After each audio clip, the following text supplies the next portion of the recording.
Pessoal, retornando então para a segunda parte da nossa aula, mostrando aí o site para vocês, né, do python.org, e também vídeos do canal Curso em Vídeo, né, do Gustavo Guanabara, que por sinal tem várias áreas, né, programação web, estrutura de rede, e comenta sobre as linguagens de programação, assim, um canal muito interessante que eu vou continuar indicando, né, para que a gente possa dar sequência nos nossos estudos, né? Eu coloquei lá como referência a lógica de programação, algoritmos, tá? E aí ele tem um curso muito interessante em Python também, tá? Eu vou colocar o link do vídeo que a gente vai assistir, né? Eu acredito que aqui pelo Google Meet não vai ficar muito bom, vai ficar quase que zero o som do vídeo, eu reproduzindo aqui para vocês, tá? Então, o que eu vou fazer? Eu vou colocar o link, dá em média 20 minutos cada um, né? Então, a gente vai cronometrar o tempo aí, né? E estipular 20 minutos, aí a gente termina de assistir, né? Dá um tempo para todo mundo assistir. Ao retornar, a gente conversa um pouquinho sobre o vídeo e parte para a segunda parte que tem mais 17, 20 minutos, tá? Deixa eu pegar aqui o link.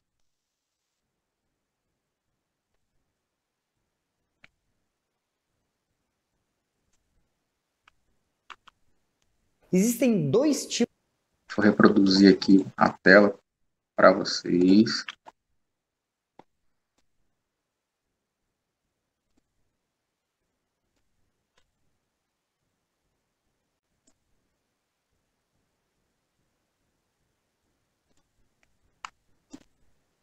Então, aqui pelo Google Meet vai ficar ruim de acompanhar. Eu vou compartilhar o link, tá? E cada um abre no seu dispositivo, no seu computador.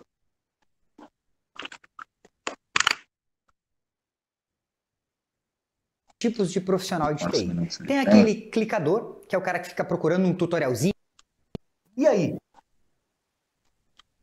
Quase 30 minutos. Deixa eu colocar na parte que interessa, né? Porque assim, ele é bem didático, porém ele perde assim, muito tempo falando sobre algumas coisas do canal, né? E, inclusive dos parceiros, né? Faz parte, né? Tem que ter, mas é desnecessário, tá? Deixa eu pegar aqui o link, colocar aqui no chat.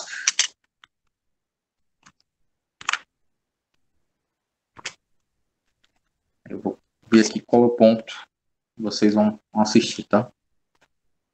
Você está preparado? Porque você recebeu o link dessa playlist vindo de alguma pessoa pensando em pessoas que saibam programar ou que pelo menos conhecem o idioma da programação. Vamos falar um pouquinho mais sobre isso durante essa aula. Antes de mais nada, vamos a uma estatística de uma...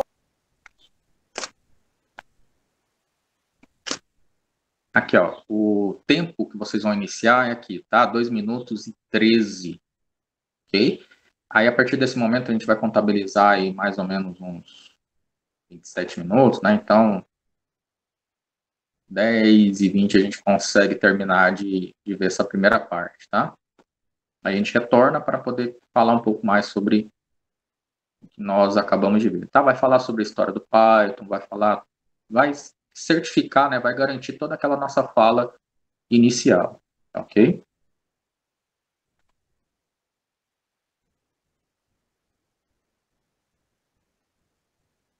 Uma organização sem fins lucrativas chamada Code.org. Ela é uma iniciativa americana, uma iniciativa dos Estados Unidos e que tenta incentivar a criação de escolas, a ampliação do ensino de programação para o maior número de pessoas, inclusive diminuindo a faixa etária do primeiro contato com programação. O que significa que talvez uma criança de 5, 7, 8 anos de idade já pode ter seus primeiros contatos com programação, claro, de uma maneira, num nível um pouco mais baixo, mas sim, isso tudo é possível para formar uma próxima geração de programadores. E isso é necessário porque, segundo a Code.org, daqui a 10 anos nós vamos precisar de 1,4 milhão de programadores. Sim, você entendeu direito. Daqui a 10 anos nós vamos precisar de quase 1,5 milhão de pessoas que saibam programar. E o grande problema disso é, se a gente continuar, segundo essa pesquisa, no mesmo ritmo de formação que nós temos hoje, nós só teremos 400 mil pessoas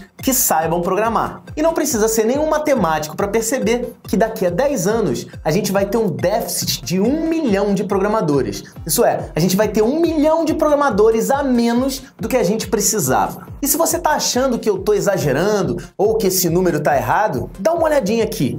Hoje, a gente aplica programação aonde? E se a sua resposta for simples o suficiente para em computadores e notebooks, aí é que você se engana. Você sabe que o que está no teu bolso, ou talvez até na sua mão, o seu celular, o seu smartphone, ele exige programação. Ele tem funcionalidades que o seu celular não tinha alguns anos atrás. Pois saiba que dentro do seu celular tem sistema operacional, ele foi formatado, tem programas, isso tudo é criado por programadores. E não para por aí só não. Você gosta de jogar aquele game, um PlayStation, um Xbox, o Wii, agora tem o Nintendo Switch? Como é que você acha que esses jogos são criados? Exatamente, por programadores. E você vai ligar o seu videogame aonde? Na sua TV inteligente. E você acha que ela tem esse nome inteligente por quê?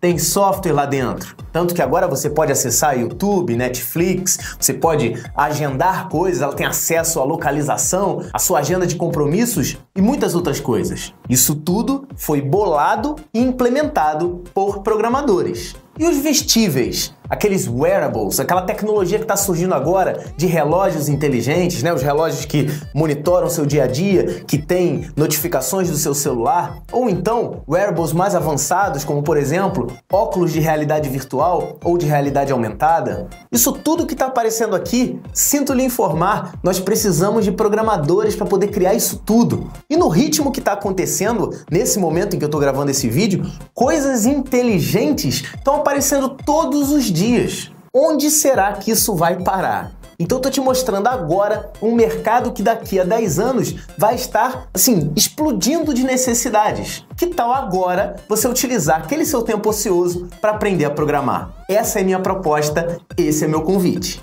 E na verdade, não sou só eu que tô fazendo esse convite não. Tem um cara que tá vindo aí que vai fazer um convite de uma maneira especial. Presta atenção. Hi everybody. This week, I'm proud to join the students, teachers, businesses, and nonprofit organizations taking big new steps to support computer science in America's schools. Learning these skills isn't just important for your future, it's important for our country's future. If we want America to stay on the cutting edge, we need young Americans like you to master the tools and technology that will change the way we do just about everything. That's why I'm asking you to get involved. Don't just buy a new video game. Make one. Don't just download the latest app. Help design it. Don't just play on your phone. Program it. No one's born a computer scientist, but with a little hard work and some math and science, just about anyone can become one. This week is your chance to give it a shot. And don't let anyone tell you you can't. Whether you're a young man or a young woman, whether you live in a city or a rural area, computers are going to be a big part of your future. And if you're willing to work and study hard, that future is yours to shape. Thanks, everybody. E eu vou te falar, essa preocupação nos Estados Unidos, ela é até um pouco menor do que a preocupação que a gente tem aqui no Brasil. Isso porque nós formamos muito menos programadores do que eles lá. Então a necessidade vai ser muito mais urgente aqui. Ou então a gente vai entregar esse mercado de mão beijada para quem está se preocupando com isso. Estados Unidos, China, Índia. Você vai deixar de ganhar o seu rico dinheirinho porque o nosso governo, que deveria nos representar, não está nem aí para essa situação? Estão mais preocupados em apontar o dedo na cara do outro, dizendo quem foi que fez coisa errada, quando na verdade a gente sabe que todo mundo tem rabo preso? Mas vamos parar com esses papinhos de política, dessas coisas que isso não leva a lugar nenhum aqui dentro. Eu vou te mostrar coisas inteligentes que estão surgindo agora, que estão precisando de programadores nesse momento e mais tarde também. Vou te mostrar um invento muito legal. Você sabe que nos Estados Unidos e até alguns lugares do Brasil, a gente tem termostatos dentro da casa. Se você mora na região sul, provavelmente tem um termostato. Acontece que esses termostatos são meio esquisitos, né? Você liga, desliga, bota a temperatura que você quer e deixa ligado. Às vezes você tem que se lembrar de que saiu de casa e deixou ele ligado, volta tudo. É um grande problema. Pensando nisso, foram criados objetos inteligentes, como esse daí que está aparecendo no vídeo. Ele consegue perceber e você também pode configurar o seu comportamento, que horas eu quero que ele ligue, que horas eu quero que desligue, se eu estou ou se eu não estou em casa, se eu sair de casa, pelo distanciamento do meu celular, ele consegue perceber que não tem mais ninguém em casa e desliga o termostato. Quando eu estou chegando perto, ele consegue ligar novamente para que a temperatura esteja no momento em que eu quiser, no momento em que eu chegar em casa, na temperatura que eu gosto. Ele tem um registro de geolocalização, de temperatura externa, tudo isso feito de forma inteligente. E esse projeto é tão legal que ele foi comprado pelo Google há alguns anos atrás, que é o Nest, e agora ele faz parte da Alphabet. E isso só para dar alguns exemplos do que muitas empresas estão se preocupando por aí. Um outro caso muito famoso é dos carros autoguiados. Esse projeto aí que você vai ver na tela é um dos carros autoguiados que começou tudo, né? Um dos primeiros, não foi o primeiro, mas é um dos primeiros, que é muito legal, que é o Self-Drive Car do Google, que é um carro completamente controlado por algoritmos, controlado por programas. E se você tá com medo, falando, caramba, mas aí eu posso sofrer um acidente. Os acidentes com ele já são muito menores do que acidentes causados por falhas humanas. Daqui a algum tempo, você vai estar na sua casa e você não vai ter o seu carro. Você vai dizer, preciso ir para a academia, preciso ir para a faculdade, para a escola.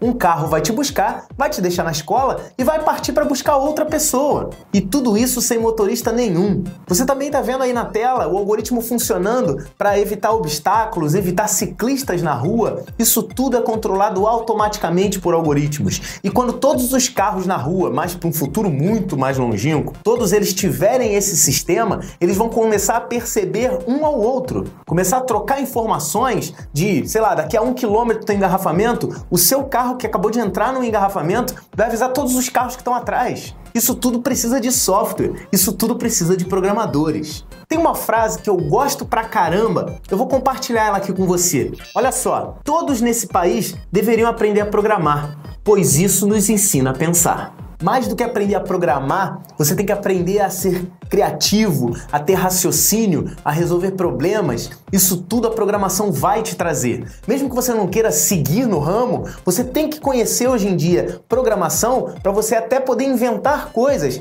criar coisas e saber pedir a um programador o que você está precisando. Quem disse essa frase que está aqui do lado foi um dos caras mais visionários que eu conheço, Steve Jobs. Infelizmente ele não está mais entre nós, mas com certeza fez uma contribuição imensa para o ramo da tecnologia e principalmente para design e programação. E como eu estava falando anteriormente, existem vantagens em se aprender a programar. Eu não estou falando aqui de ficar milionário, de ganhar muito dinheiro e fazer muitas viagens. É claro que isso acontece em alguns casos, mas isso é apenas um efeito colateral. Quem aprende a programar e aprende direito, acaba aprendendo também a resolver problemas de uma maneira rápida e concisa. Isso é, de maneira mais inteligente. Você vai ver que quando você começar a aprender a programar, você vai começar a pegar aqueles problemas maiores e começar a dividir em pequenos pedaços e resolvê-los aos poucos. E se você já faz isso da sua vida, você vai se dar muito bem com a programação. Quem aprende a programar se torna mais criativo, o raciocínio melhora. Você consegue inventar coisas, você consegue ser mais inventivo. Outra coisa que um programador tem é um grande espírito de comunidade. Ele consegue compartilhar coisas, ele aprende a trabalhar em conjunto, a pegar coisas dos outros e a compartilhar aquilo que você criou. Esse curso que você está prestes a começar, ele é baseado essencialmente numa linguagem que o princípio máximo é esse, compartilhamento. E não se espante se, quando você começar a aprender a programar, quando você começar a ganhar velocidade, ganhar experiência, você vai começar a aprender outras coisas de uma maneira mais rápida. Isso porque o seu cérebro, quando ele é despertado pela programação, ele nunca mais volta ao estado anterior. E se você já pensou antes em programar e foi falar com alguém, com certeza algumas pessoas desavisadas dizem que existem certos pré-requisitos. Os mais comuns são 2. Tem muita gente que me pergunta, mas peraí, mas para aprender a programar, eu não preciso saber muito inglês? Ou então coisas do tipo, programar não envolve muito conceito matemático? Eu não preciso ser um mestre da matemática ou da física? Eu estou te falando, você não precisa de nada disso. E eu ainda te digo mais, sabe o que envolve muita matemática e muito idioma? Sua vida. O simples fato de você abrir o Netflix, ou acessar o YouTube, ou você acessar o Twitter, ou o Facebook, ou então mandar mensagens pelo Telegram ou pelo WhatsApp, com certeza você está aplicando o inglês. E se você consegue guardar e reescrever e decorar essas palavras, com certeza você vai decorar as palavras que eu tenho para te passar nesse curso. Não se preocupe com o inglês. E muito menos com a matemática. Toda vez que você vai ao cinema, compra uma pipoca, recebe o troco, faz o cálculo do dinheiro que aquele teu primo te deve, ou então faz o cálculo de cabeça de quantos quilômetros você ainda pode andar com o carro com aquele restinho de combustível que falta, você está aplicando matemática na sua vida. Então não se preocupe. Programação usa inglês e matemática? Usa! Tanto quanto você utiliza já na sua vida. E vou te falar, tem muita gente que já começou a aprender a programar e acabou parando em alguns mitos que tem no ramo da TI, no ramo da tecnologia. Questionamento que às vezes a gente se faz do tipo, será que eu tô velho demais para isso? Ou então, será que eu não tô novo demais para começar a aprender a programar? E eu vou te falar, não existe idade para começar a programar. Eu acredito que uma pessoa, a partir do momento em que está tendo coordenação motora, está começando a acostumar com coisas na vida, ela já pode começar a aprender a programar. Pessoas mais velhas, que já têm mais experiência, podem aplicar essa experiência dentro do ramo da programação. Tudo é vantagem e nada é desperdiçado. Outro questionamento que vira e mexe eu encontro dentro de evento, ou até mesmo por aqui pelo YouTube ou dentro da minha sala de aula, são afirmações bobas do tipo, mas programar é coisa de homem, eu sou mulher. Programar não é coisa de homem, programar não é coisa de mulher. Programar é coisa de gente inteligente. Você é inteligente, não é? Então vem aprender a programar. Outros questionamentos são, mas eu moro numa cidade muito distante, aqui não tem mercado. Senhores, tem mercado de tecnologia em qualquer lugar hoje em dia. Até a vendinha mais simplesinha do interior, e eu sei porque eu viajo pra caramba num monte de lugar, tem sim o seu computador. E se ainda não tem, vai ter daqui a alguns anos. O seu processo de aprendizado de programação pode começar do dia pra noite, mas ele não vai terminar nesse tempo. Você vai precisar investir, dedicar-se ao processo de aprender a programar. Outra afirmação que eu já ouvi muito é, mas eu sou de outra área, para que eu tenho que aprender a programar? E a gente vai falar um pouco mais sobre isso no finalzinho dessa aula. Mas vou te falar, todas essas afirmações aqui são furadas. Se você realmente quer e você vai se esforçar para aprender a programar, vem comigo que com certeza você vai ter sucesso na sua empreitada. Agora, nem tudo são flores. E eu já fiz uma seleção aqui dos principais obstáculos que a maioria das pessoas acaba enfrentando quando decidem aprender a programar. O primeiro deles, e mais grave, é a falta de compromisso.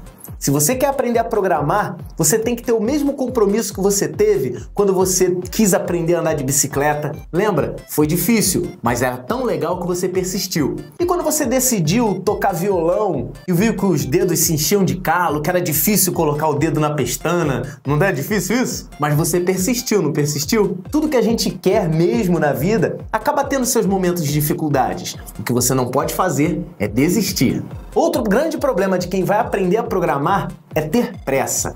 O cara quer começar da noite pro dia, ele acaba pegando muito código pronto na internet. Eu preciso, sei lá, validar um CPF. Em vez de você aprender qual é o processo para poder aprender a fazer, o cara quer pressa. Então ele vai na internet, pega pronto, aplica e pronto. Ele nunca mais vai aprender, porque já está tudo pronto na internet. O grande problema é que o mercado ele não vai absorver esse tipo de profissional. Ou, se absorver, ele vai ficar sem emprego muito rápido. Por quê? O mercado não está precisando de alguém que copie, o mercado está precisando de alguém que crie. Então vai por mim, não adianta ter pressa. A gente fala assim, eu quero aprender o maior número de linguagens no menor número de meses. Não é assim que funciona, meu querido. Foca em uma coisa, aprende legal e aí sim depois você evolui. Faça exercícios. Eu sempre digo para os meus alunos dentro de sala de aula, eu não sei qual é a fórmula de sucesso para aprender a programação, mas eu sei a fórmula do fracasso. A fórmula do fracasso é você não praticar. Esse curso que você está vendo agora, que está prestes a começar, tá cheio de exercícios. Gente, tem muitos exercícios propostos. E nem todos eu vou dar a resposta. Então vai ser necessário que você se esforce e faça os exercícios. Eu já falei 1 milhão de vezes aqui dentro do canal. Não adianta você botar a mão no queixo, apertar o play e ficar lá no celular. Tá aqui, ó. Opa! Aí começa a notificação no WhatsApp, aí você abre a notificação e você tá ouvindo aqui o vídeo enquanto tá conversando com as pessoas e nada no final vai ser aprendido. E aí você vai falar, mas programar é difícil. Não, você é que não se dedicou o suficiente, não utilizou a técnica certa para aprender e aí fica reclamando da vida. Valorize essa base que eu tô te dando. Esse curso está sendo totalmente pensado para não ter pré-requisito nenhum. Basta você dar play nesse vídeo e assistir e praticar, que com certeza no final desse curso você vai aprender a programar em Python. Outra grande falha de quem está começando a aprender a programar é achar que já sabe tudo. Eu vou contar um segredo para vocês. Eu tenho 20 anos de profissão. Na verdade, eu vou fazer 22 anos de profissão. E nesses 22 anos de profissão, eu não sei tudo sobre programação. E também não sei tudo sobre programação de uma determinada linguagem. O exercício e a prática da humildade é muito importante para o bom profissional. Eu não conheço bons programadores arrogantes, mas a grande maioria dos programadores que eu conheço que são humildes, são excelentes e estão trabalhando em grandes empresas. É só você dar uma vasculhada aqui no canal, ver quantos programadores eu conheço, são legais pra caramba, alguns eu já entrevistei, dá uma olhada onde eles estão. Agora dá uma olhada onde você está e vê se você pode ter o direito de ser arrogante. Fica a dica. Então esse é o princípio. Sempre que alguém for afirmar ou perguntar para você, a partir de agora, programar é difícil? A sua resposta depois desse vídeo vai ser, não, programar não é fácil, mas está longe de ser difícil. Como é que você acha que esses caras aqui fizeram sucesso? Bill Gates, Drew Houston, Gabe New, Mark Zuckerberg. Talvez você não conheça todos eles. Deixa eu te apresentar rapidinho. O primeiro, Bill Gates, é um dos mais famosos. O primeiro e o último são geralmente os mais famosos. O primeiro criou a Microsoft, o último criou o Facebook. O Drew Houston, que tá aí do lado do Bill Gates, foi o cara que criou o Dropbox. E o Gabe New é o mestre, é o cérebro por trás da Valve. Todos esses caras aqui têm uma coisa em comum. E se você tá pensando, eles são milionários? Acertou, mas não foi tudo. Eles também são programadores na sua essência. E eles têm uma grande mensagem que eu quero passar para vocês aqui. Programar não é fácil, você só não pode ter pressa. Você tem que começar nas coisas mais simples, que é exatamente onde a gente está prestes a começar. Não perca a sua paciência, não ache que tudo é simples demais, não ache que você pode pular etapas. Fazer um programa para escrever Olá Mundo? Eu não preciso disso. Passe pela experiência. E não sou eu quem está falando isso não. Quem vai falar isso para vocês são eles 4. Dá só uma olhadinha. I was 13 when I first got access to a computer. I wrote a program to play tic-tac-toe. I think it was pretty humble beginnings. I think the first program I wrote asked things like, what's your favorite color? Or how old are you? The first time I actually had something come up and say, hello world, and I made a computer do that. It was just astonishing. Learning how to program didn't start off as wanting to learn all of computer science or trying to master this discipline or anything like that. It just started off because I wanted to do this one simple thing. I wanted to make something that was fun for myself and my sisters. And I wrote this little program and then basically just add a little bit to it. And then when I needed to learn something new, I looked it up either in a book or on the internet and then added a little bit to it. It's really not unlike kind of playing an instrument or something or playing a sport. Addition, subtraction, that's about it. Even if you want to become a race car driver or play baseball or build a house, all of these things have been turned upside down by software. We all depend on technology to communicate, to bank, information, and none of us know how to read and write code. To be able to actually come up with an idea and then see it in your hands and then be able to press a button and have it be in millions of people's hands. I think we're the first generation in the world that's really ever had that kind of experience. Just to think that you can start something in your college dorm room and you can have a set of people who haven't built a big company before come together and build something that 1 billion people use as part of their daily lives is just crazy to think about, right? It's humbling and it's amazing. The programmers of tomorrow are the wizards of the future. You're going to look like you have magic powers compared to everybody else. think it's amazing. I think it's the closest thing we have to a superpower. Great coders are today's rock stars. That's it. Viu? Você tem que começar com o mais fácil. Eles também começaram. E quando você aprender a programar, você já vai poder escolher entre várias áreas. Programadores hoje em dia trabalham em várias áreas. Vou ver algumas mais simples aqui, as mais comuns delas. O mais comum é ter aquele tradicional programador de desktop, aquele cara que faz os programas, né? Você usa no seu dia a dia Word, Excel, usa o Windows. Esse cara, esses softwares foram criados por um programador desktop. Ou então você vive acessando sites, aplicativos que usam a web. Então você tem o programador web também, que é o cara que vai agir na internet, programação para a internet. Outra coisa que está muito comum, eu acabei de falar, aplicativos móveis. O programador para dispositivos móveis, ele cria coisas principalmente para celulares e dispositivos menores. Nós também temos os programadores da internet das coisas, ou Internet of Things, ou IoT. Então se você tem internet na sua televisão, no seu relógio, no seu despertador, no seu termostato, no seu automóvel, isso tudo se chama Internet of Things. Tudo isso que eu falei está conectado na internet, vai falar com seu celular, com seu computador. São sistemas que a gente chama de sistemas embarcados. Também existem programadores que especializam nisso. Também tem o programador que se envolve no ramo de games para criar jogos, como eu disse anteriormente, tudo isso é criado dentro de computador. E nada te impede de ter várias carreiras dessa aqui. Começar como um desenvolvedor desktop, depois partir para web, ou começar na web, depois partir para móvel, começar a trabalhar nos dois, ou ir para Internet of Things, depois ir para games. Nada impede. A base é essencialmente a mesma e tudo começa nesse seu curso de programação. Basicamente o que eu vou te ensinar é um novo idioma. Você não vai para a escola, você não vai para a faculdade, aprende inglês, aprende espanhol. Você já percebeu que, por exemplo, quando você vai falar inglês é mais difícil do que quando você vai aprender espanhol? Você já se questionou por quê? Com certeza, se você está pensando nisso agora, você fala, mas o espanhol é um pouquinho mais fácil do que o inglês. Não, ele é mais fácil pra gente porque a gente foi alfabetizado numa língua latina. A gente tem o latim como base. É claro que ninguém aqui foi pra escola ter aula de latim. Acho que a sua avó ou a sua bisavó talvez tenha ido. Mas você não foi. Mas quando você aprende a essência da língua portuguesa, muitas das coisas que a essência do espanhol tem são muito parecidas com a nossa essência. Por isso que você sente facilidade. E quando você e o seu computador têm que se comunicar, existe um grande problema. Isso porque o idioma que transita entre esses dois dispositivos, né? Se você sonha em morar em Portugal e trabalhar com programação, eu tenho um convite imperdível para te fazer.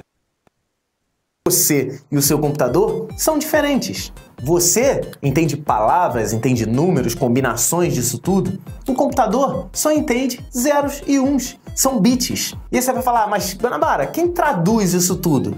Quem traduz isso tudo são ferramentas automatizadas que a gente tem hoje, mas quem controla essas ferramentas automatizadas para essa tradução são os programadores. É exatamente essa essência que você tem que aprender. E uma vez que você aprenda a essência, você pode aprender outra língua. Então, por exemplo, você está prestes a fazer um curso de Python comigo. Se você aprender Python, aprender a essência de Python, você pode partir para qualquer outra linguagem de programação. Aqui do lado está aparecendo um monte de nome que com certeza, se você nunca ouviu, vai começar a ouvir a partir de agora, mas você tem nomes como, por exemplo, Java, C++, PHP, Ruby, Swift, ASP, JS, que é o JavaScript. Todos esses caras aqui seguem a mesma essência. Todos esses elementos aqui do lado seguem a mesma base. É a base da essência da programação. Eu decidi te dar essa essência numa linguagem muito simples, que está ficando muito famosa nos últimos anos. O nome dela?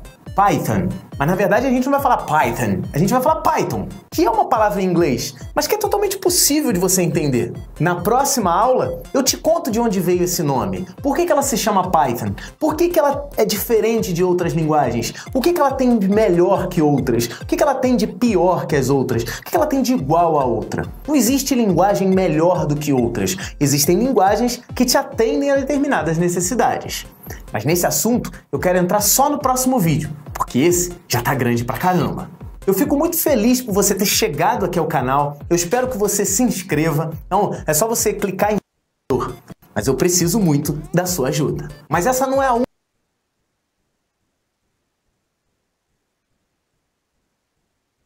Agora que você já sabe o que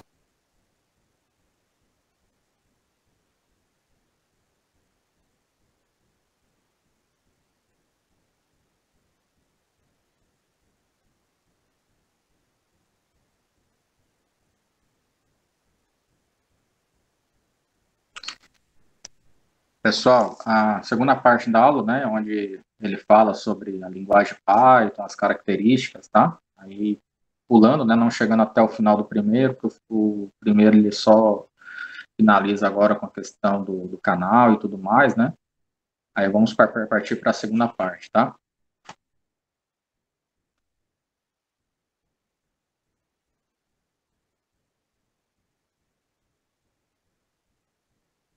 O que um programador faz e em que áreas ele atua, chegou a hora de você começar a ter contato com uma linguagem de programação. Então vamos lá, aperta Start e vem comigo.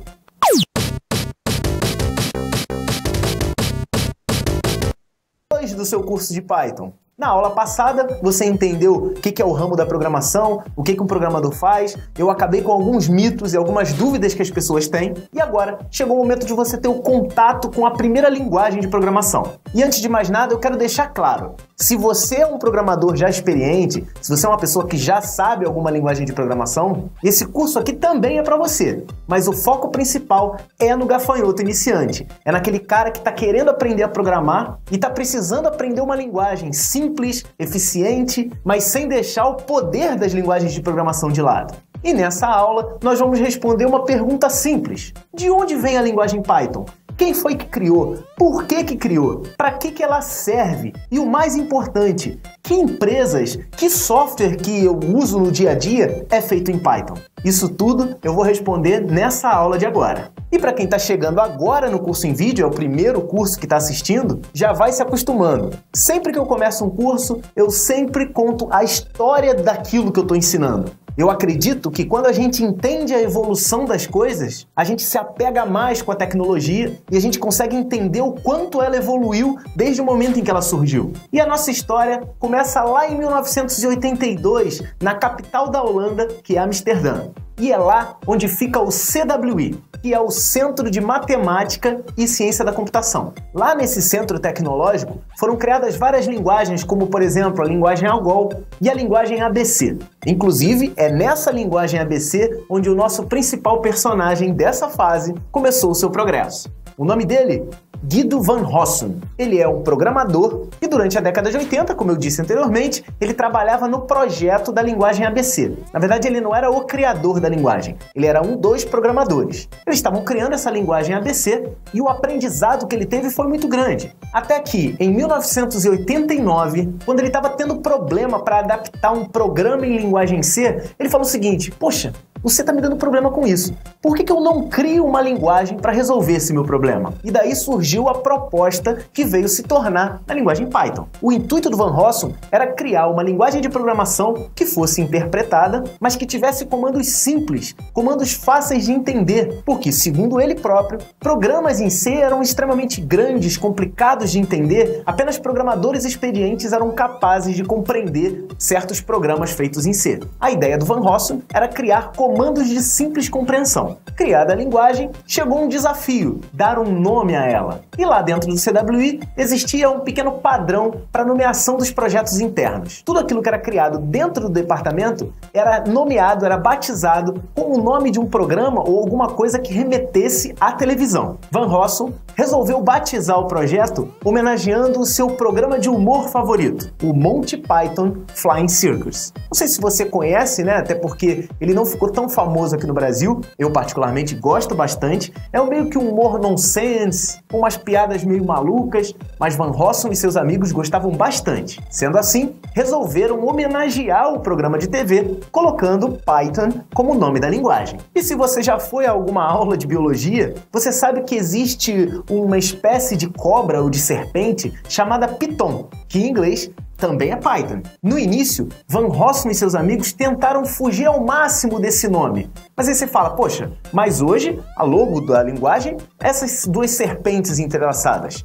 Eu não sei se você já percebeu, são duas serpentes entrelaçadas, uma azulzinha e uma amarela. Acontece que um dos primeiros livros de programação de Python que saiu no mercado foi da editora O'Reilly. E se você der uma pesquisada por aí sobre livros da O'Reilly, você vai ver que cada livro tem um animal estampado na capa. O animal escolhido para o primeiro livro de Python foi exatamente essa serpente Python. A partir desse livro, a linguagem começou a ficar mais famosa e mais aceita dentro do mercado. Aí o Guido Van Rossum teve que se render e acabou aceitando a cobra Python como um dos representantes da linguagem. Mas fica aí a curiosidade. O seu nome, inicialmente, não era por conta da serpente, e sim por conta do programa de televisão. As primeiras versões do Python já foram lançadas no início da década de 90, e a linguagem começou a ganhar corpo, começou a ganhar uma comunidade que gostava da linguagem pela sua simplicidade e facilidade de aprendizado, e aí o Guido Van Rossum acabou saindo da Holanda e vindo para os Estados Unidos, onde ele resolveu ensinar as pessoas a programar, e acabou lançando o projeto do CP4E, que é o Computer Programming for Everybody, ou basicamente programação de computadores para todo mundo. Esse projeto dele recebeu financiamento da DARPA. É aquela agência, aquele departamento governamental do governo dos Estados Unidos que foi um dos responsáveis pela criação da internet. E com essa grana do patrocínio, a linguagem conseguiu crescer ainda mais. Até que mais pra frente, em 2001, com a linguagem ganhando corpo, foi criada uma fundação, a Python Software Foundation. A PSF é uma fundação sem fins lucrativos que hoje é uma das mantenedoras e coordenadoras do Python. Atualmente, a linguagem evolui de acordo com a comunidade. O que os programadores acharem melhor de ter dentro da linguagem, o grupo faz lá suas aceitações, faz suas colocações e aí, sendo aceito pela maioria, essa funcionalidade é adicionada à próxima versão do Python. Hoje em dia, a PSF ela é patrocinada, ela é apoiada por um monte de empresa conhecida, entre elas a Microsoft, o Google e até mesmo a brasileira Globo.com, que utiliza Python nos seus principais serviços, principalmente no seu site e na transmissão de vídeos. A linguagem Python evoluiu tanto que ela atualmente é uma das linguagens padrão que já vem instaladas num monte de sistema operacional, entre eles o AmigaOS, o NetBSD e outras versões do BSD, e dentre os mais famosos, o macOS e todas as distribuições Linux. Basicamente, dos sistemas operacionais mais famosos, o único que não vem com Python pré-instalado é, infelizmente, o Windows. E muitos dos sistemas operacionais que estão aparecendo aqui do lado, além de ter o Python instalado como uma das linguagens padrão, utilizam a linguagem nas suas entranhas. E esse é um dos motivos que mostra o poder da linguagem dentro dos ambientes computacionais que a gente tem hoje em dia. E por falar em ambientes e sistemas computacionais, vários projetos de computação e internet das coisas começaram a utilizar Python também como linguagem padrão. Um dos projetos que já tem referência diretamente até no seu próprio nome à linguagem Python é o Raspberry Pi. Não sei se você já ouviu falar, é aquele computadorzinho do tamanho de um cartão de crédito. Ele vem com a possibilidade de rodar um sistema operacional e a sua principal forma de programação e de educação, né? Ele é uma máquina que é muito utilizada para meios educacionais, é para ensinar linguagem Python. Inclusive, o Raspberry Pi, esse Pi, é uma referência à linguagem Python. E por falar nesse Pizinho que vem no final de certos nomes, eu não sei se você já ouviu falar no projeto do Minecraft Pi. Basicamente é uma biblioteca onde você instala em um Raspberry Pi o Minecraft e aí você utiliza a linguagem Python para ensinar programação para jovens. E esses são apenas alguns exemplos da aplicação da linguagem dentro do mercado. Já já a gente vai ver alguns outros. Mas uma dúvida que sempre fica no ar. Onde foi parar o Guido Van Rossum? Ele ainda está vivo? Ele ainda está trabalhando? Ele ainda coordena a criação da linguagem Python? Bem, basicamente, ele ainda existe, ele ainda está vivo, participando muito de eventos de Python por aí, fazendo a linguagem evoluir, participou ativamente da construção da versão 3 do Python, que é essa que a gente vai utilizar no curso, é a última versão. E o sucesso da linguagem foi tanta que, em alguns anos aí, por exemplo, 2005, ele foi parar como funcionário do Google. Ele começou a trabalhar dentro do Google e aplicar o Python numa série de projetos pessoais e dentro do Google. E já já você vai entender um pouco mais por que o Python é tão importante para o Google. Mas em 2013, infelizmente, ele saiu do Google, mas foi para uma outra grande empresa, o Dropbox, que é a empresa onde ele trabalha até hoje. Pelo menos até o momento em que eu estou gravando essa aula. Então, pelo que eu estou explicando, você já entendeu que Python é uma linguagem legal, fácil e bem utilizada dentro do mercado. Mas vamos ver aqui o que o Python é. Quais são as principais características da linguagem Python? Em primeiro lugar, ele é uma linguagem de propósito geral. Então, o que é uma linguagem de propósito geral? ele não é uma linguagem que é focada em uma determinada coisa. Por exemplo, o Java, ele é uma linguagem que é muito voltada para desenvolvimento local, desenvolvimento de Android, por exemplo. O Android utiliza Java como uma linguagem padrão. O PHP, por exemplo, é uma linguagem muito focada para a web. O Python, ele não é focado em nada. O Python, ele é uma linguagem de propósito geral. Basicamente, você pode utilizar a linguagem para basicamente tudo. E eu não estou aqui dizendo que ele é a melhor linguagem para fazer tudo. Não, eu só simplesmente estou relatando aqui que Python é utilizado em vários setores. Já já você vai ver onde a gente aplica o Python, onde o Python foi utilizado em alguns produtos, em alguns softwares, ou inclusive em alguns jogos ou filmes que você está acostumado a utilizar e acessar aí no seu dia a dia. Outra coisa que sempre faz parte da história do Python, dos seus princípios, é que ele seja simples, fácil e intuitivo. Programar em Python, você já vai ver na próxima aula que os comandos são muito simples. E não se espanta, os comandos são em inglês, mas não se espanta com o uso de inglês. Como eu já falei anteriormente, você já usa palavras em inglês. Facebook, WhatsApp, PC, videogame,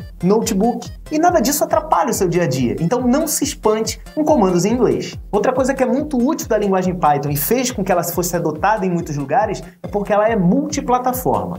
Basicamente, o mesmo programa que você escreve no seu computador com Windows, ele vai funcionar no Linux, no Mac, numa televisão, num celular. Ele vai funcionar, ele vai dar um jeito de rodar. Então ele funciona em múltiplas plataformas. Outra coisa que a comunidade fala pra caramba é que a linguagem Python ela é battery included. Ou seja, ela vem com baterias incluídas. E você com certeza já ganhou de presente de Natal um brinquedo que não vinha com bateria. E perde toda a graça, né? E você quando for aprender algumas linguagens de programação, vai ver que nem tudo vem com a linguagem, você tem que ficar instalando um monte de coisa. O Python, ele já vem com muita coisa instalada, dá para instalar mais coisas, mas a essência dele, o pacote que a gente vai baixar e instalar no seu computador, já vem com a maioria das coisas que a gente vai utilizar no nosso dia a dia. Outra coisa muito legal da linguagem é que ela é totalmente livre, ela é código aberto. Ela faz parte de uma licença específica aí da Python Software Foundation, mas ela é totalmente livre para você poder baixar, estudar, ver como é que funciona, fazer alterações, redistribuições. Inclusive, tem algumas redistribuições, eu vou citar uma redistribuição aqui muito legal do Python, que é utilizada até hoje. Outra coisa muito importante da linguagem, ela é extremamente organizada. Na hora de você ler o código, a posição das coisas tem que ser tudo certinho. Você precisa ser um programador organizado para poder aprender Python. E se você não é organizado, não se preocupa, você vai ficar mais organizado a partir do momento que você vai gostar dessa linguagem. E com certeza você vai gostar dela. Outra coisa, ela é uma linguagem orientada a objeto. Na verdade, tudo dentro do Python é um objeto. Até a mais simples variável é um objeto. E se você está começando a programar agora, isso não está fazendo sentido nenhum para você. Não se preocupa. Mais para frente, quando você evoluir nos seus estudos, isso vai fazer todo sentido e você vai ver como é importante isso para dentro da linguagem. E como eu disse anteriormente, o Python é repleto de bibliotecas. Tem biblioteca para criar aplicativo para celular, biblioteca para poder criar jogo, poder criar telinha de sistema. Tem um monte de coisa dentro do Python. Inclusive, a linguagem vem com uma filosofia própria, que foi criada por um dos programadores da linguagem. O nome dele? Tim Peters. E eu vou mostrar aqui para você um pouquinho dessa filosofia. Basicamente, essa filosofia se chama Usando Python. Quando a gente instalar o Python na sua máquina, eu vou te mostrar como fazer acesso ao Usando Python. Como eu disse anteriormente, ele foi criado pelo Tim Peters, que é um dos programadores de Python mais conhecidos que tem. Ele corresponde a um monte de frases, coisas que quem programa em Python deveria saber. São coisas simples e objetivas. Eu não vou ficar aqui lendo, você está vendo aparecer aí embaixo todas as frases que são. E eu separei algumas para a gente poder analisar. A primeira delas é: bonito é melhor do que feio. O código Python, no final, ele fica mais bonito do que qualquer outra linguagem de programação. Ele é pequenininho, ele é organizado, então segue aí a dica do Usando Python. Faça códigos bonitos. Outra coisa, faça códigos simples. Código simples é melhor do que código complexo. Agora, nem sempre você consegue fazer coisas simples. E quando é necessário fazer coisas complexas, é melhor fazer complexo do que fazer complicado. A simplicidade sempre é um objetivo para quem programa em Python. A legibilidade conta. Então você vai ver que o bom programador Python... Existem dois tipos de profissionais de TI. Os clicadores, que são aqueles caras que ficam procurando tutoriais. Coloque espaço no lugar certo. Eu vou ensinar você a arrumar o seu código. Fica tranquilo aí. Outra coisa, erros nunca podem passar silenciosamente. Então, se o seu programa estiver errado, ele vai dar um erro, vai aparecer um erro para você. A linguagem não vai tentar se virar como outras linguagens, por exemplo, como o PHP, que é uma linguagem que eu gosto bastante, mas acaba escondendo muitos erros dos programadores. Agora é melhor do que nunca. Sabe quando você fala assim, ah, peraí, eu acho que eu vou começar a aprender Python, mas amanhã eu faço. Eu acho que eu vou criar um sistema, mas daqui a pouquinho eu crio. Faz agora. Se você não fizer agora, você nunca vai fazer. Então essas que estão aparecendo aqui embaixo são algumas das normas, algumas das filosofias do programador Python. Se você quiser, dá uma pausa nesse vídeo e dá uma lida rápida nelas. Mas não se preocupa, que lá na frente eu vou mostrar para você como lê-las dentro do próprio Python. Mas vamos falar um pouquinho mais sobre as áreas de atuação da linguagem. Onde eu aplico o Python?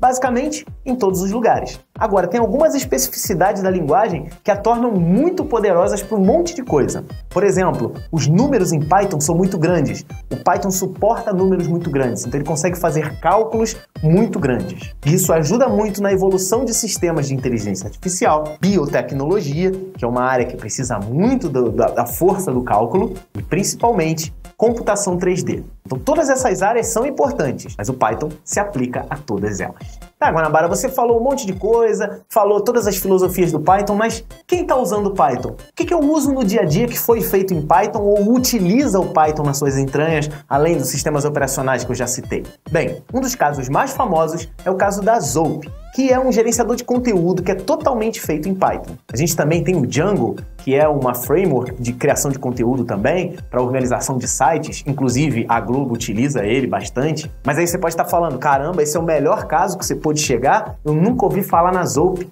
Outro caso muito importante é da empresa Air Canada, que é uma Air Canada, né? É uma empresa aérea onde a reserva de assentos, a reserva de passagens é toda feita por um programa em Python. Outro caso de aplicação da linguagem é nos clientes de BitTorrent. E você sabe, você já usou esse negócio algum dia. Esse cliente BitTorrent, principalmente as primeiras versões dele, foram feitas totalmente em linguagem Python. Como eu disse, a Globo utiliza Python nas suas entranhas, então quando você entra na Globo.com, né, principalmente na área de vídeos, o Python tá ativo lá pra caramba. E se você ainda não tá convencido, vou dar 2 exemplos de grandes empresas que utilizam Python na sua essência. O Google, sim, os crawlers do Google, né, que são os robozinhos que encontram conteúdo na internet e ficam mostrando para você, os crawlers são feitos em Python.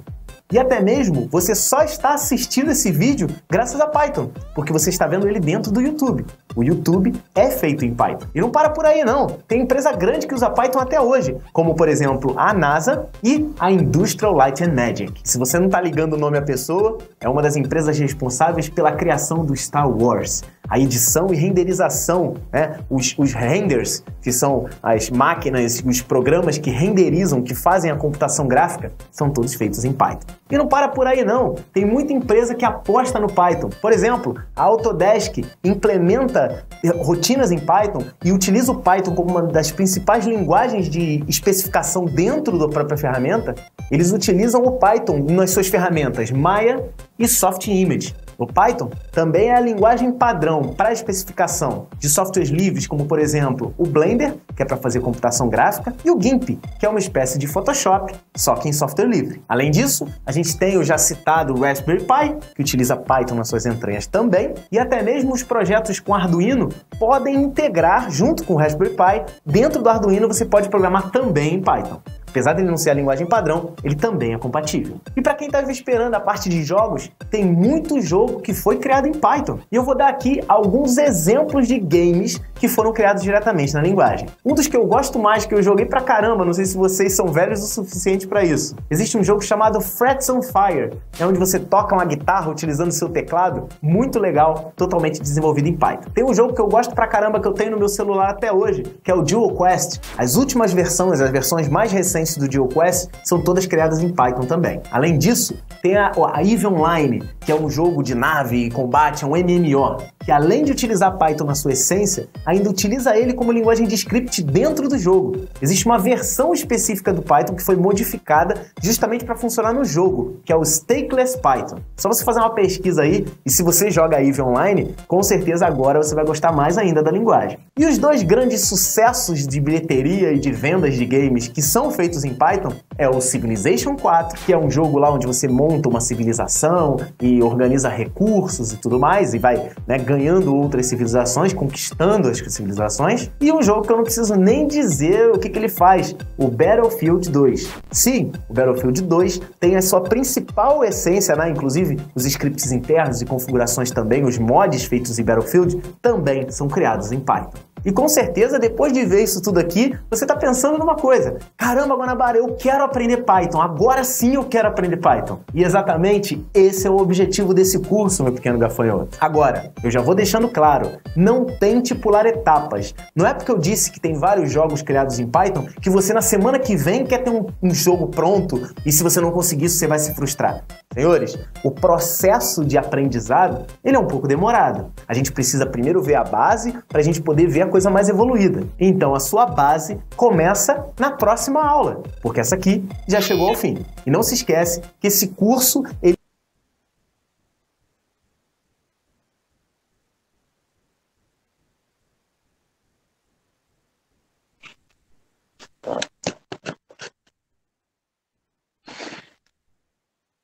Ok, pessoal, então vamos até o final, né, porque são detalhes do curso e tudo mais, né, mas serviu de base para a gente certificar, né, dos assuntos vistos aí na primeira parte da aula, né, da importância, da aplicação de Python aí no nosso dia a dia, né. Tem um propósito geral, atender a várias demandas, né, e basta a nós aí escolhermos qual o melhor recurso, qual a melhor solução, né? Bom, tem esse site aqui, né? Se vocês utilizarem o desktop, a plataforma Windows, né, o sistema operacional Windows, vocês vão precisar instalar a versão 3, que foi comentada, né? Que ultimamente está na versão, aquela iniciada no canal, está no 3.7, esse está na versão 3.10, né? Então, acho que vocês vão fazer o download do que é necessário. Nesse site aqui que eu coloquei o link no chat de texto, python.org, tá? Aí vocês vão acessar digitando lá no Google ou nesse link aí, né?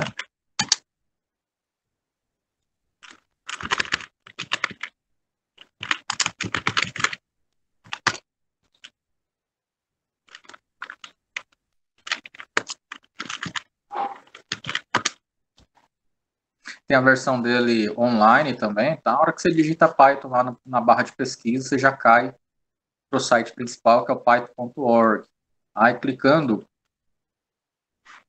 nesse site, você vai na área de downloads, e aí você vai escolher a sua plataforma, né? Se é Windows, se é macOS, ou inclusive, cadê aqui, Other Platforms, se é Linux, né? E aí você consegue instalar também via linhas de comando, inclusive na aula 3, que é a sequência do vídeo, ele explica como que faz para encontrar no Android, né, na Play Store, que aí você tem que procurar aqui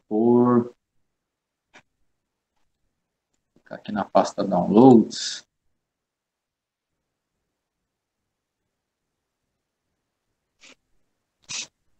que aí você vai encontrar, vou colocar aqui na sequência,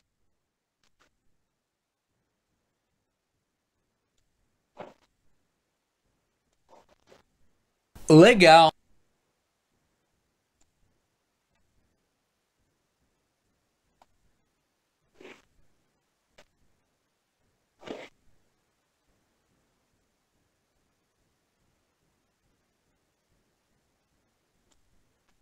Python e o idle no seu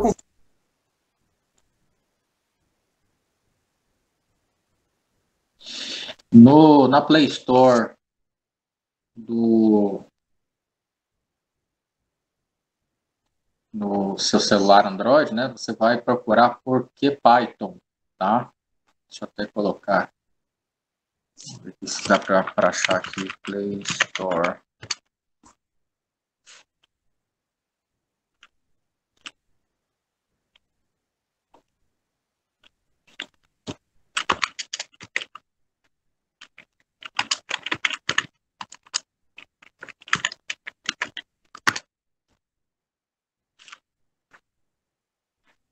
Aqui, ó, você vai encontrar por QPython 3, tá? A versão 3 para mobile. Aí você entrou no seu celular, baixa esse aplicativo, né? Deixa ele instalado, porque nós vamos, né? Caso você esteja só no celular, a gente vai precisar dele a partir de segunda, tá? Então é esse aplicativo aqui, QPython 3L, ok? Tem vários outros, né? Mas esse é o principal, tá? É o mesmo que está disponível no site do python.org. Para desktop, você vai encontrar versão Windows, macOS e outras plataformas, né?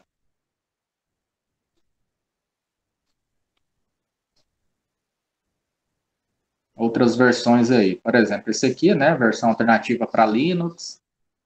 Aí na aula 3, na aula 4, ele explica como instala em Linux, caso você tenha o sistema operacional em Linux, né?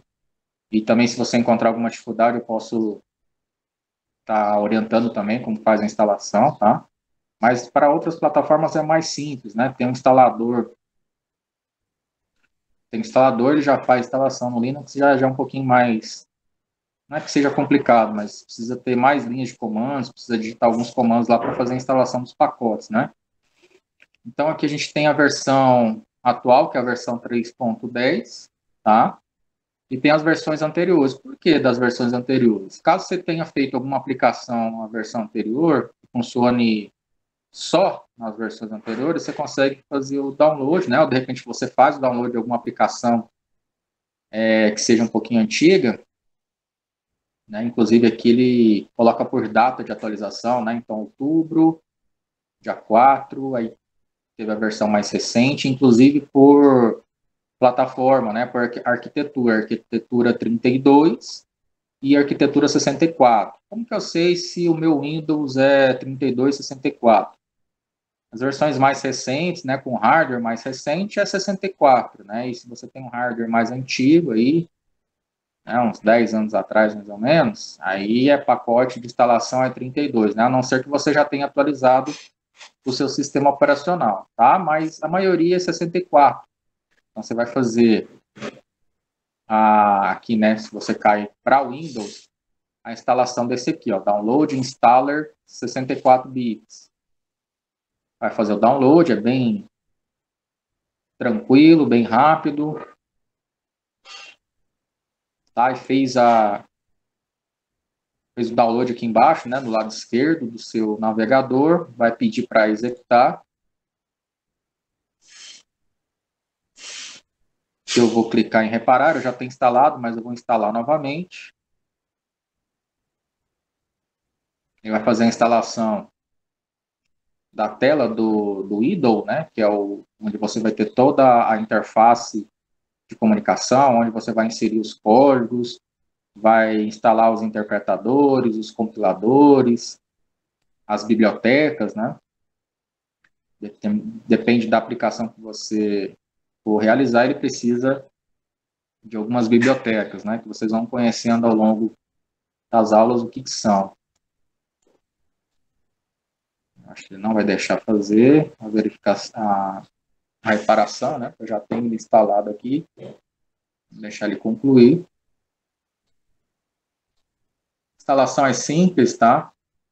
Vai cair numa parte onde você tem que selecionar as opções, né? Deixa eu até ver se eu consigo desinstalar.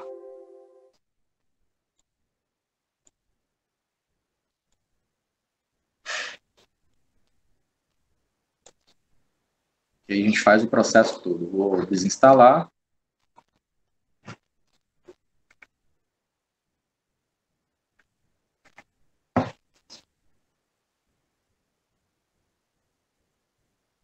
Ele também funciona online, né? Então, se você colocar no seu navegador Python Online, da mesma forma como o Portugal Studio, né? Ele tem 2 compiladores online, tá? 2 editores. Esse da Programis, você pode clicar e acessar ele de forma instantânea, né? Tem outros compiladores também, C++, o Java, né? E esse aqui esse recurso aqui que você pode utilizar para compilar, né? E a telinha onde você consegue ver a execução, tá? Você pode utilizar, inclusive vou até deixar o link aqui.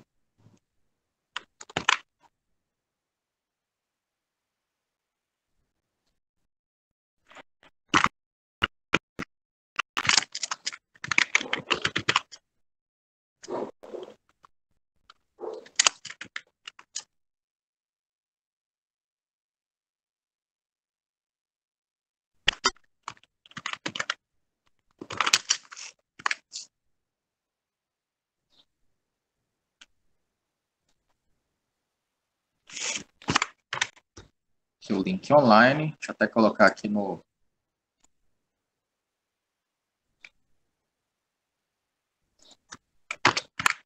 Google Class.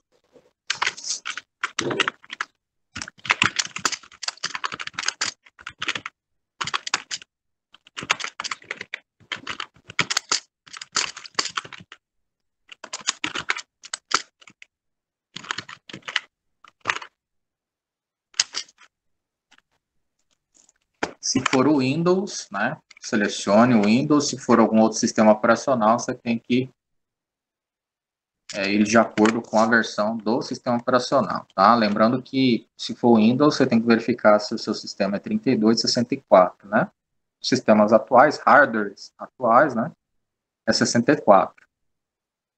Sistemas mais antigos que não passaram por atualização, né, 32 bits, ok? Fora isso, na Play Store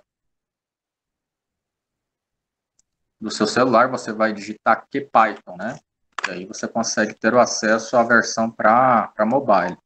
A versão mais simples, né? E apenas para reforçar o aprendizado, né? Às vezes estou no horário de almoço, descanso, estou lá com o celular em mãos, vou lá e acesso o recurso, né? Nada tão complexo como a instalação destes outros recursos para desktop, ok?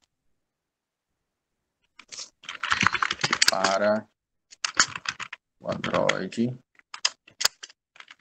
instalar na Play Store.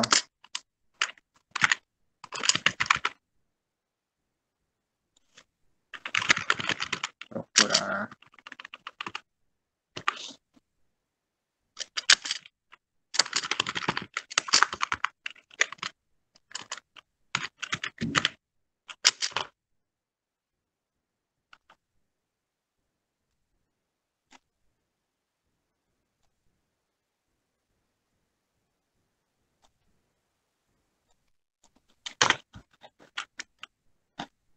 ok, aqui desinstalou.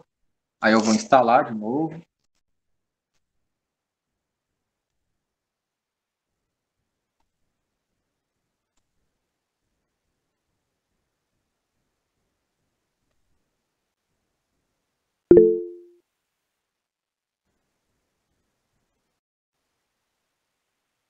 Vou abrir o microfone e eu vou colocar no chat, pode falar. Professor, eu estou na página aqui, não estou encontrando o instalador.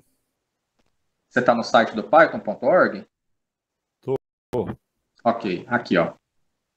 Você vai na área de downloads, né? Qual que é o seu sistema operacional?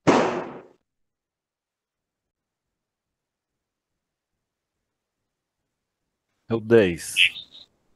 Tá, o Windows 10. Tá, o Windows, né? Então você vai lá em Windows, né? Downloads, Windows. Aí vai cair nessa parte aqui, né? O Python Releases for Windows. Versões para Windows. E aí a gente vai utilizar essa versão aqui, ó, a 3.10, tá? Só que aqui, ó, versões estáveis, né? Stable Releases. Você vai clicar no instalador, tá? Na verdade, nem no pacote de atualização, é no instalador completo, que está em 32 ou 64. Eu acredito que a sua versão já seja 64, né? O Windows 10. Então, você já clica aqui, ó, o Windows Installer 64. E aí, automaticamente, ele já faz o download na parte inferior do seu navegador, tá? Ou, depois que terminar, né, vai para a pasta Downloads. Conseguiu achar? Consegui. Bacana.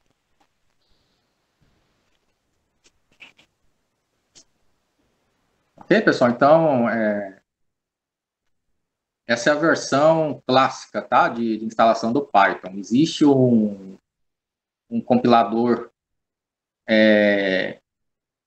que é mais harmônico, né? Que é mais acessível pelos programadores e que tem uma interface mais amigável, né? Que você consegue, por exemplo, ao esquecer de fechar um determinado parâmetro, uma determinada sintaxe, ele consegue compilar mesmo assim, né? Ou lembrar para você, né? Ó, em determinada linha, igual o Portugal Studio tem, né? Se precisa fechar tal parâmetro, você esqueceu de completar tal sintaxe. Então, ele é bem mais intuitivo, que é o próximo passo que eu vou explicar para vocês como que vocês vão fazer a baixar, né, a aplicação, tá? Sim, Celso. Tô naquela tela do setup. Aí tá perguntando se é para adicionar o Python ao PET. É para selecionar? Exato, acho que são 3 caixinhas de seleção que tem que marcar aí. Essa é uma delas. Certo. Tem mais alguma caixinha de seleção?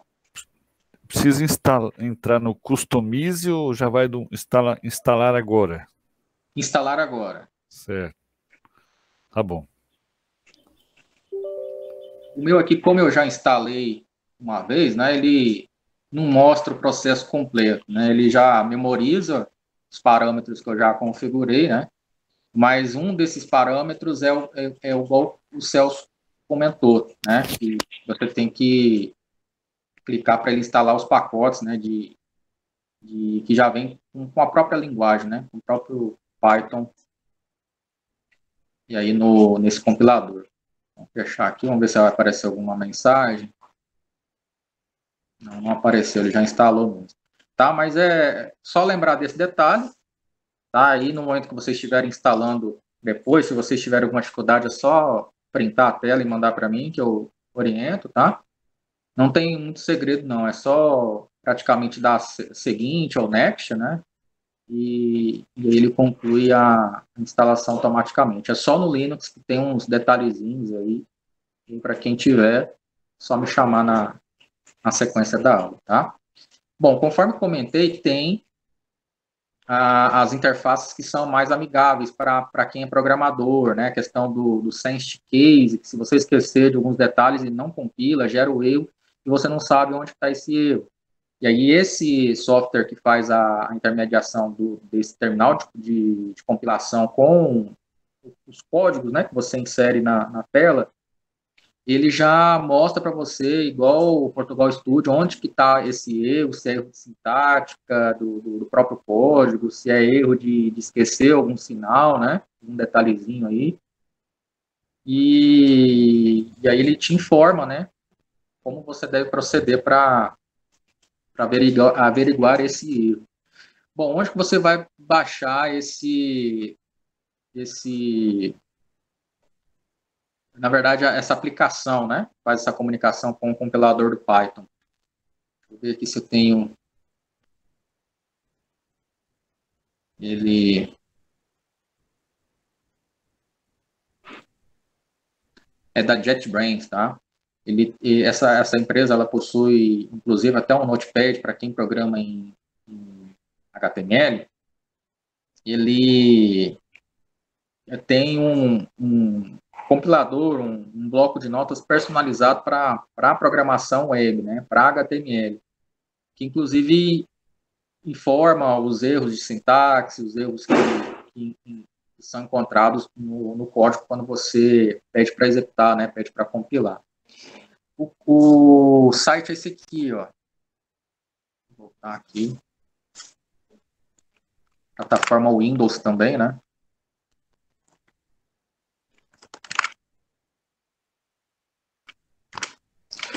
colocar aqui no...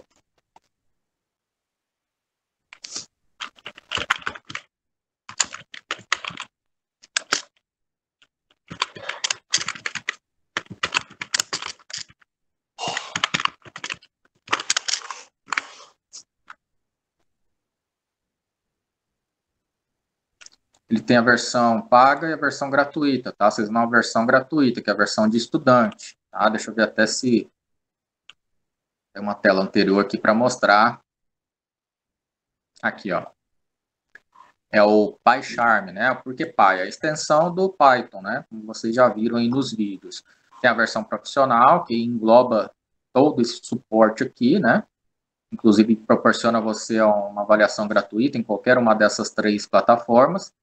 E tem a versão para a comunidade, né? E é a versão gratuita, tá?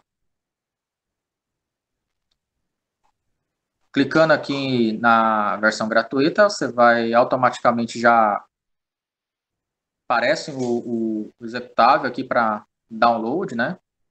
Deixa eu até fazer o cancelamento aqui de um. É rápido o processo, normalmente 2 minutos aí no máximo. Cancelar. Ok. Aí terminou, ele vai estar disponível na pasta Downloads.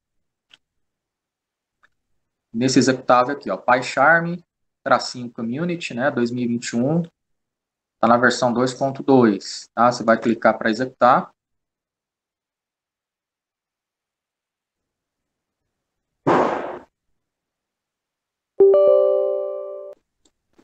Aí clica na opção sim, né? Eu já instalei também. Vamos continuar só para ver os procedimentos. Next. Aqui não precisa selecionar nenhuma dessas 2 opções, tá? Geralmente aqui ele já seleciona a pasta onde ele vai instalar, né? Então não precisa. A não ser que você queira mudar, mas não é necessário fazer a mudança. Aqui está dizendo que como eu já instalei, né? Tá? Mas aqui é só dar sequência next, next, next, né? E aí ele termina a execução também, tá? Qualquer dúvida sobre essa instalação do PyCharm, é só me falar. Depois que você instalou aquela primeira, né, no site do python.org, onde que você vai achar o Python em si instalado? Você vai procurar pelo nome idle, né, que é o terminal onde realmente você vai codificar e tudo mais, né? Aqui, ó, esse é a nossa plataforma, né, de onde a gente vai codificar em Python, tá? Você pode perceber que nada amistoso, né, a carinha do programa. E com o PyCharm, né, o PyCharm instalado, vamos ver se eu tenho ele já aqui, ó. Depois que terminar a instalação, ele vai criar um atalho na sua área de trabalho, né, onde você pode ter acesso ao PyCharm, né? Então, na próxima aula, a gente vai aprender as configurações dele, né? E, inclusive, vincular ele com esse idle aqui, né? Que é a telinha onde a gente vai compilar os nossos códigos, né? Então, a gente precisa configurar para poder fazer a interação. Tá? De início, eu deixei como sugestão, né? Para que vocês iniciem. Vocês já viram alguns códigos em lógica de programação. Quero que vocês façam um download, né? Pelo menos da primeira parte. Deixem os 2 já instalados, né? Mas abram esse idle e pratique algumas sintaxes que eu deixei lá no Google Sala de Aula, já para que vocês possam fazer o download, né? Então tem esse arquivo aqui, ó, Introdução à Programação com Python, né? É um arquivo que eu vou começar a aula que vem, mas vocês já podem abrir e já conhecer a estrutura, colocar os códigos, para ver como que compila e tudo mais, né? Então aqui nesse material, Introdução à Programação Python, eu tenho lá no slide 14 alguns exemplos, né? Que vocês podem perceber que não tem a necessidade do quê? Da declaração de que tipo de dado é pertencente, né, aquela variável. Você coloca as variáveis, né? Você pode atribuir essas variáveis a alguns valores pré-determinados, inclusive, né, o type, que é onde que é a escrita, né, a impressão daquela solicitação de entrada, para verificar qual é o valor atribuído a uma determinada operação, uma determinada variável, ela é escrita dessa maneira, né? Então, por exemplo, type, entre parênteses, eu coloquei o nome da variável, né? Ele vai mostrar na tela o resultado daquela variável. E percebam que aqui na parte de cima eu não tenho atribuição, né? Então, por exemplo, eu não tenho atribuição de que essa variável é do tipo numérico, que ela é do tipo cadeia, né? Que nós já vimos a diferença dele para o caractere lá no Portugal Studio. Não tenho atribuição de que ele é do tipo lógico, né? Ou seja, true ou false, verdadeiro ou falso. O Python ele consegue identificar isso na atribuição e nas variáveis que forem sendo declaradas ao longo do código, o tipo a qual ele pertence, tá? Então, isso aí é uma grande vantagem do Python em si, que ele simplifica a questão de atribuir aí, né, os tipos de dados a uma variável, né, a uma declaração de uma variável, por exemplo, né, e alguns comandos que nós vamos aprender ao longo da próxima aula. Então, qual que é a missão? Fazer o download desse material, né, ir lá no slide 14, depois, em seguida, acessar esse site do python.org, fazer o download da sua respectiva versão, né, a grande maioria é o Windows, então vem nessa parte, faz a instalação, faz o download do instalador completo, né, na versão 64, faz a instalação no computador, né, e treina esses códigos aqui. O PyCharm, ele precisa de configuração, tá? E eu quero explicar com mais detalhes já na próxima aula, tá? Ao fazer a instalação, você vai clicar nesse botão para confirmar, né? Vai clicar em continuar. Don't send. E aí, de fato, ele já abre essa interface aqui do PyCharm, tá? E na próxima aula nós vamos aprender a fazer essa integração dele com o idle, né? Que é esse painel onde, de fato, a gente já tem a linguagem Python, né? Como codificar a linguagem Python. Então, aqui, ó, print, né? Estou aprendendo Python, né? Ou Olá, mundo, por exemplo, né? Que abriu, né, a interface do PyCharm. Ok. Nós vamos aprender a configurar na próxima aula. Então, aqui a gente tem uma sintaxe mais intuitiva, você não precisa ficar preocupado com relação à declaração dos tipos de dados, né, e algumas sintaxes que são um pouquinho mais simples, né, e menos complexas, que é essa ideia do Python, tornar a linguagem mais próxima da nossa linguagem, né, a linguagem humana, e principalmente mais simples, né. Isso não quer dizer que ele é uma linguagem que perca totalmente a sua essência com relação a quando nós falamos de estrutura de dados. Muito pelo contrário. Ele continua com toda a sua essência, mas mais próximo da nossa linguagem humana, tá? Então, não vou entrar em muitos detalhes, mas façam download do idle, busquem no slide 14 do primeiro arquivo, né? Colocar todas essas instruções e pedir aqui para compilar, né? Então, aqui, por exemplo, quando você clica aqui, né, em debug, é isso mesmo. Você apertando o Enter aqui, né? Então, por exemplo, aqui, deixa eu colocar primeiro.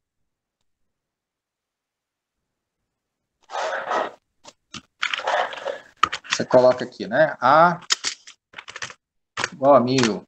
Aí depois, a segunda instrução, né? B igual a 6. Depois, D igual a true.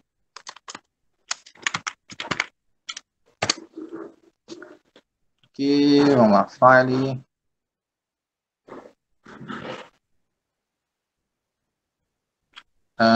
Tá. Aí eu tenho que colocar ele de acordo com o T maiúsculo, né? O E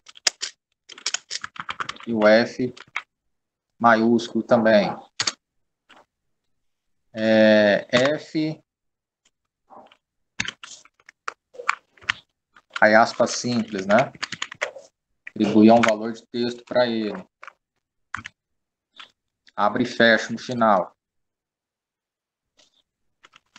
Depois no final, colocar aqui type A, né? Ou seja, me traga o valor atribuído ou o tipo de dado, né? Que foi atribuído à variável A.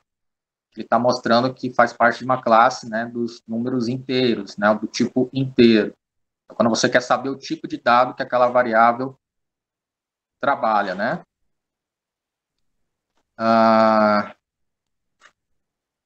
Cadê aqui? Type.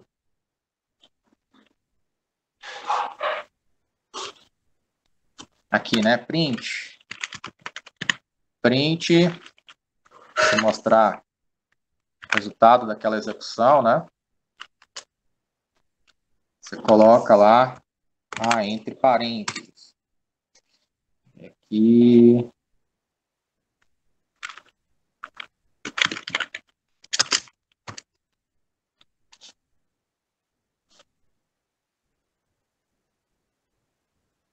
Entre parênteses, é isso mesmo, vamos lá.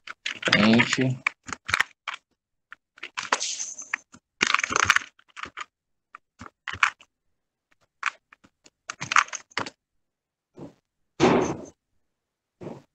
Ele vai mostrar as mensagens de acordo com a execução de cada variável, né, que é o print. Então, em vez de escreva, já muda, né, a nomenclatura, a sintaxe, print. E já lembra muito a printf, né, da linguagem C, da linguagem Java, println, né, enfim, ele já muda um pouco a sintaxe do Portugal, né, isso aí, nas demais linguagens de programação também praticamente vai ser a mesma coisa, print, colocar F aqui, print,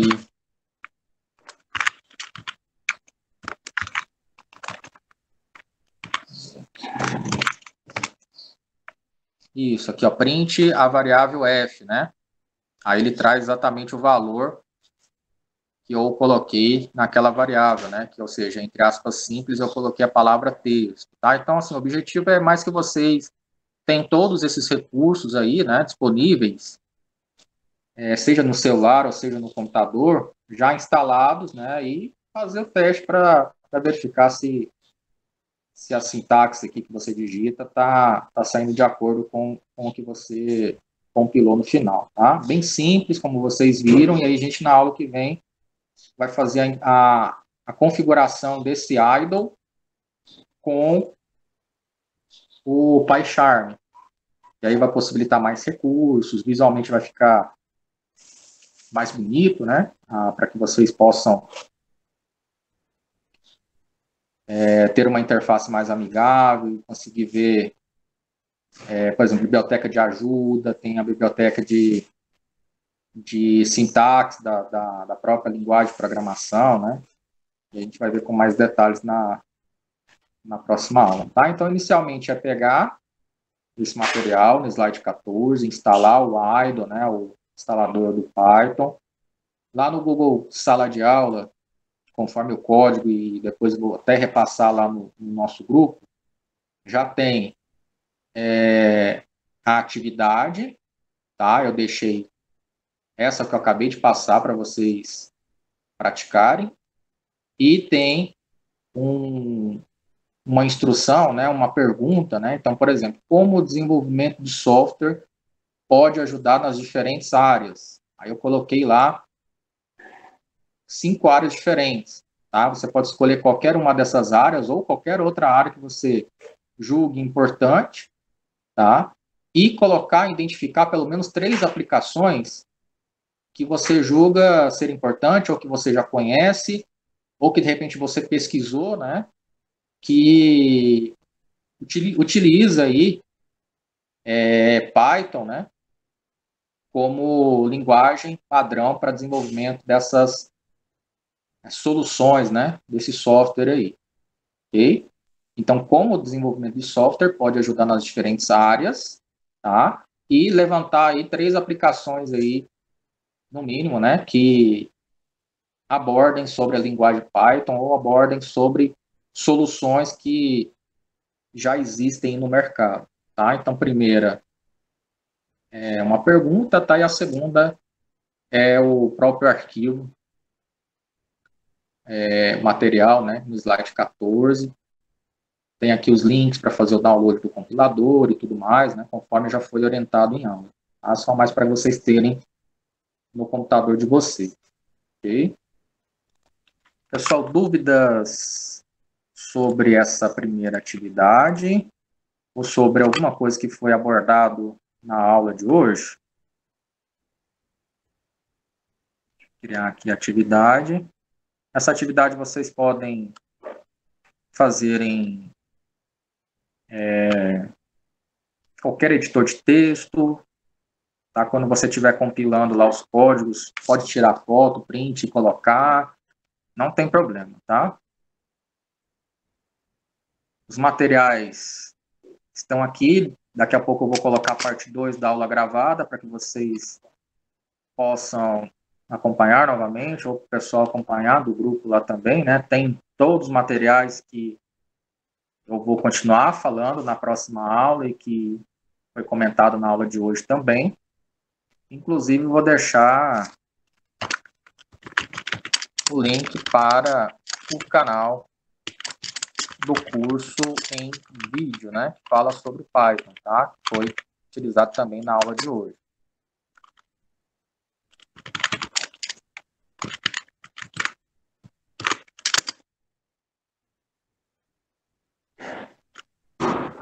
Certo, pessoal? Alguma sugestão, alguma pergunta, alguma dúvida sobre algo que foi falado na aula de hoje?